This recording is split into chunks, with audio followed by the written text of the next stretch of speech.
Alrighty, if you'd like to hang around, please feel free to come on down and sit down near the front. If you're not, feel free to kind of linger around outside and not make too much noise. But we're going to jump into our post-church chat, so come on down as we kick things off. Okay, well, we love to be together. It's good to be together, and if you want to come down and have a listen, you're most welcome to come down. If you do have a question or comment, I really encourage you to feel like you can contribute that. But if you don't, that's all right. You can just have a listen. So we've got a big group there. Okay, that's really great. We're slowly getting there. I want to say to everyone online, we've just got a whole bunch of people who haven't seen each other for ages. So they love to talk to each other. So we're going to kick off, and that's a bit boomy, that mic. Thank you. We'll kick off. All right. All right, we had a few questions come in online and texted in. The first one from a mystery caller is, loving people give their daughters cherry ripe in the fridge. How do you make sense of this? Yeah, so I'm not sure whose daughter that is that texted that message in.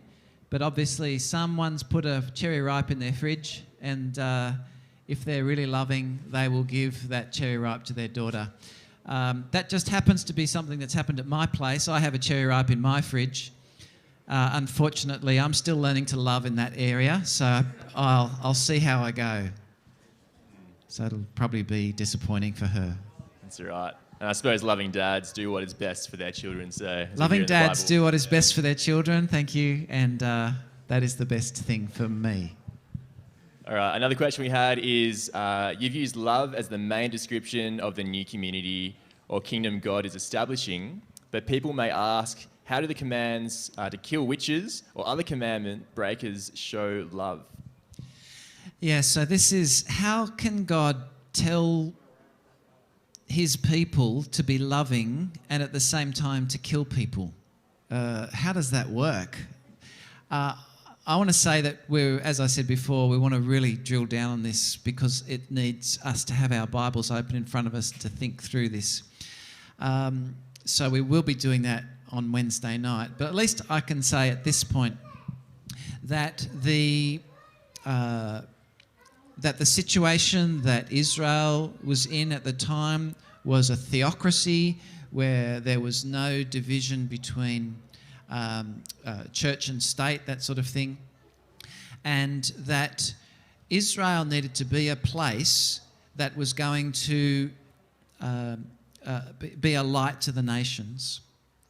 So to have people within the community who were doing the opposite to that had to be dealt with very severely. And I suppose it was, in some sense, a disincentive to do that. The idea, the verse there, do not allow a sorceress to live. So people have been trying to wrestle with that. Part of it can be, do not allow a sorceress to keep living in that way and to change that situation that they're in because they're not living out life. But there was also that very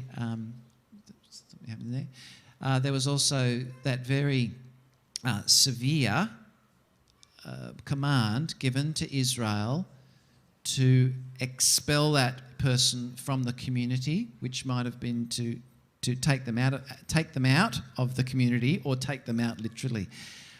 That's really difficult for us to think through. And that's why I was saying we need to drill down on Wednesday night with our Bibles open, and that's one of the things we're going to be talking about there. But let me just do one thing and project that forward.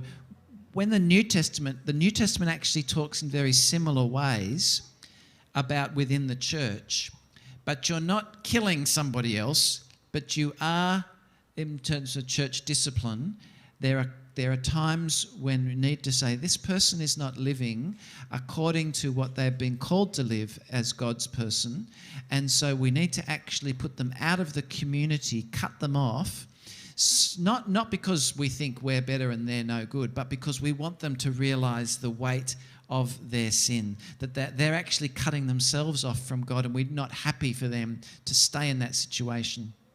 So Paul will say, expel the immoral man from among you, 1 Corinthians 5,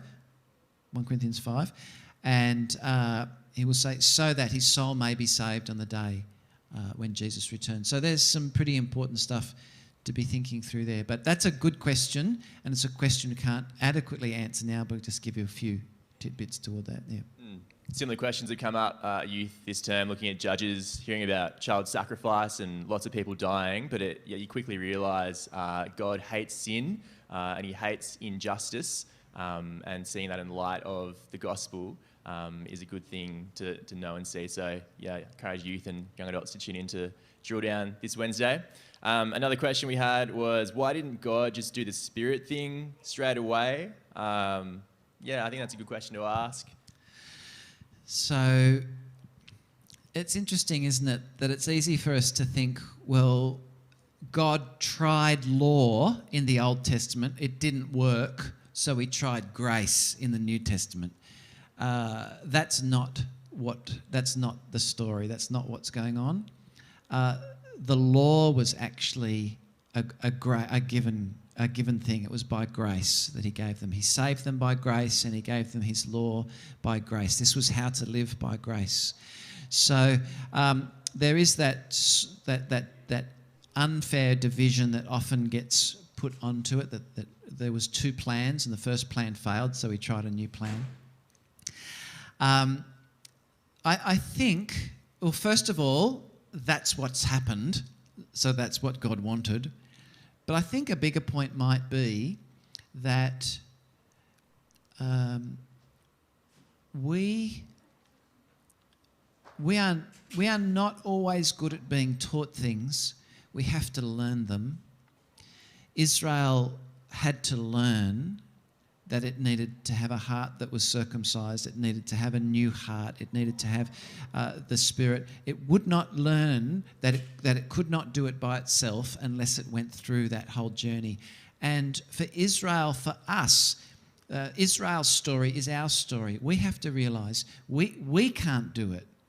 We have to learn that we can't do it by ourselves, that we need him to do it for us. I think the whole history of Israel is a learning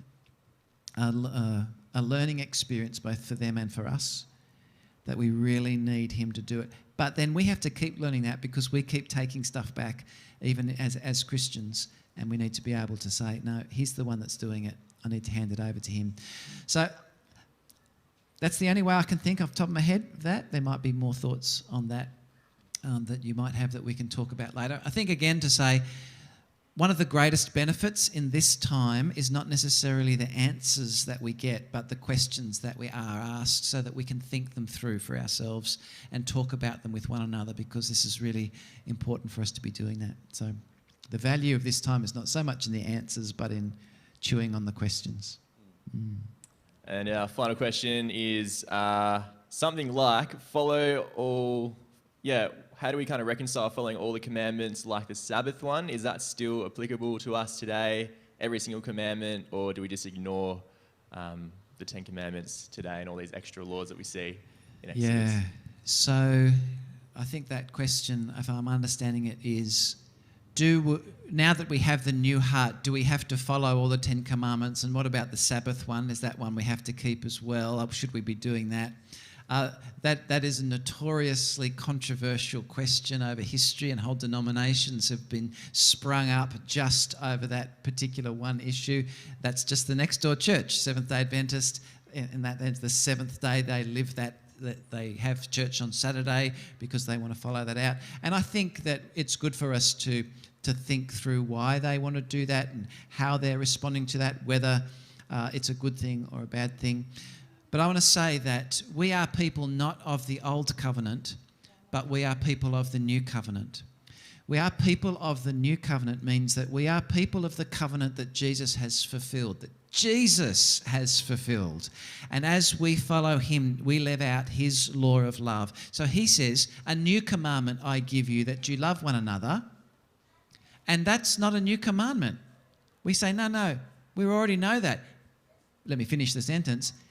A new commandment I give you, that you love one another as I have loved you. So the new law that we live under is the law of Christ, the royal law of love, the loving one another out of love for God. And I think that when we see that the old law, the Old Testament, that law was fulfilled in Christ, it's like Central Station. Some laws terminate and some keep going right through. And the Sabbath law, I'd like to suggest, is one that terminates in the sense that it is fulfilled, and it's fulfilled by Christ. He is the rest that we enter. And Hebrews will talk about the new creation being the great Sabbath that we're looking forward to. So how do we fulfill the Sabbath command? We come to Jesus. How do we fulfill the Sabbath command? We look forward to and experience heaven, the new creation, because we're following him there. Yeah, that's my thoughts. Sounds good. That's it for today. Any questions from the floor at the moment? Okay, We'll leave it there. fantastic. All right. Very good. Thanks everyone here, and thank you for those online. Maybe even everyone could wave to one of the cameras. I don't know, you could say, see you later. Good to be with you, and good to model this discussion and chewing through questions afterwards. All right, thanks. See ya.